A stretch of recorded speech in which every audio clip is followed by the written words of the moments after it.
Good sa inyo mga boss. Ayan. So ngayon lang ulit nakagawa ng video. Meron ako ditong ginagawa na Aerox and NMAX. Ayan. So dito sa Aerox na to, nag-retread ako. Ayan, mapasin nyo. Kumalat pa yung aking mga kagagautan o gamit. Ayan. Nag-retread ako ng sigunyal ng Aerox. So yung nakalagay sa kanya dati ay 14 mm nut. So ginawa ko, binalik ko sa stock. Ayan, Aerox at NMAX. Ito naman sa NMAX nga pala na to. Pakita ko na din sa inyo, no. Nagka-problema yung kanyang crankshaft position sensor. So kapag daw nag-drive yung nangyari, ay bigla na lang mamamatay.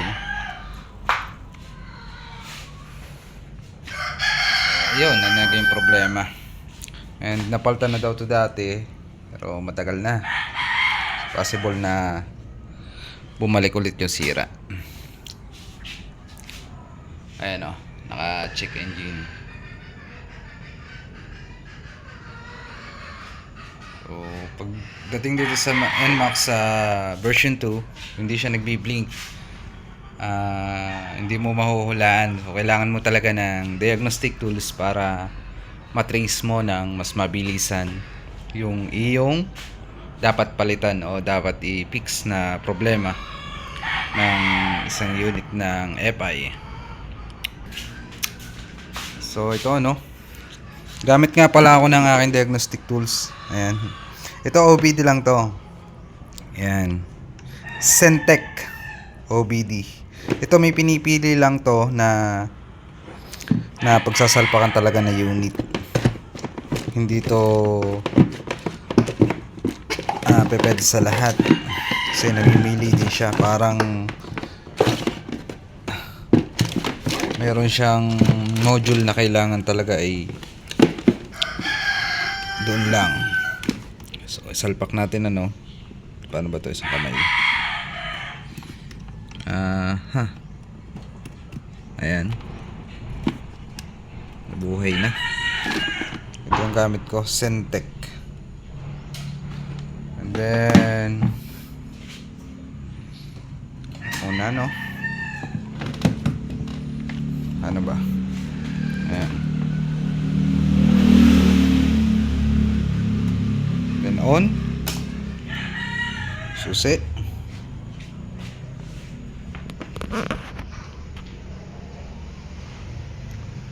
press okay. Then nating mag links doon sa kanyang ECU, vehicle response. Pero to sa kotse to talagang napakaganda din. Any model ng kotse kaya nito. Ayan, nag-communicating na siya PWP. So MIL status on, erase, yes.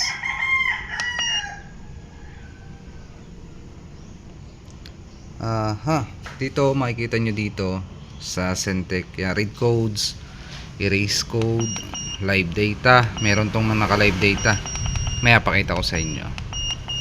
Ayan, unit. So dito lang tayo, no.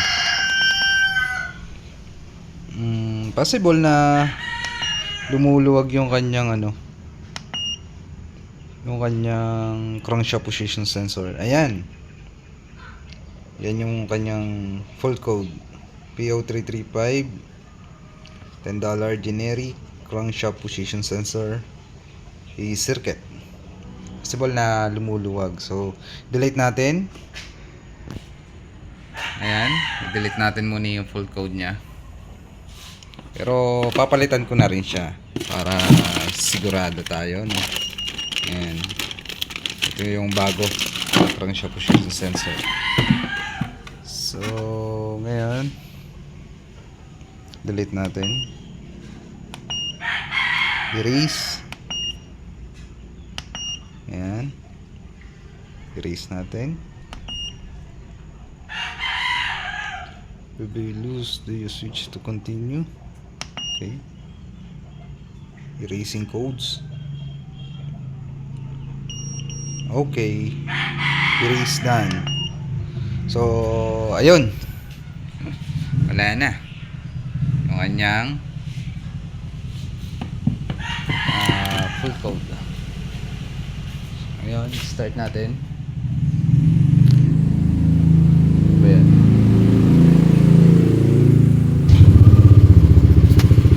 Pakita ko naman sa inyo ngayon yung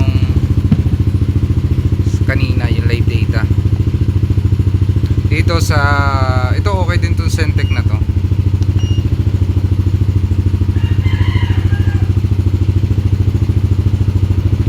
Communicating. Okay.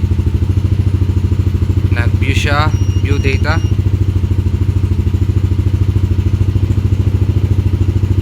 Complete data set. Ayan. Lumalabas na sa kanya lahat.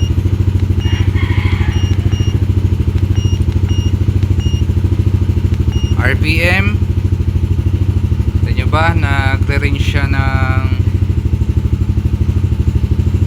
1,000 to 1.5 to 1, okay, 1/4 hanggang 1.5 yan. Spark. TPS 12%. Ang kanyang auto sensor ay 0.7, 0.4. Yan, nagbabago. Okay, maganda. Battery voltage, battery power voltage 14.3.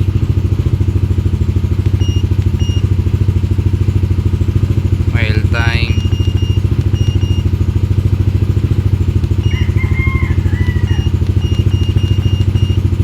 map 5.9. long leaf negative. Okay.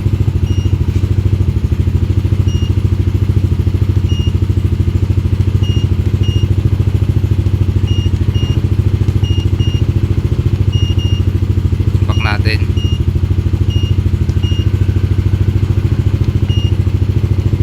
Test natin. So yun, ano, na-delete ko na. Ilang naman yun. Na-delete ko na, no, yung kanyang full code. So habulin lang natin yung 8 minutes para ayan, para naman magkameron tayo ng ads. Ayan, 0 na, oh, yung kanyang DTC Spark. So good na lahat. Pero papalitan ko pa rin siya ng crankshaft position sensor. Ito nga pala yung review data. Okay, itong Centec na to para review na din sa kanya, no? Storage ko. Modules present. Ito yung kanya module ID.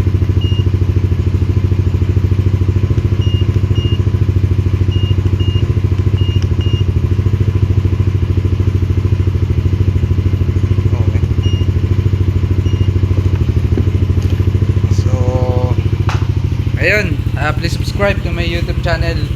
Mamaya papakita ko sa inyo yung pagpapalit ng ng crankshaft. So marami po salamat sa lahat po na nagsusubscribe.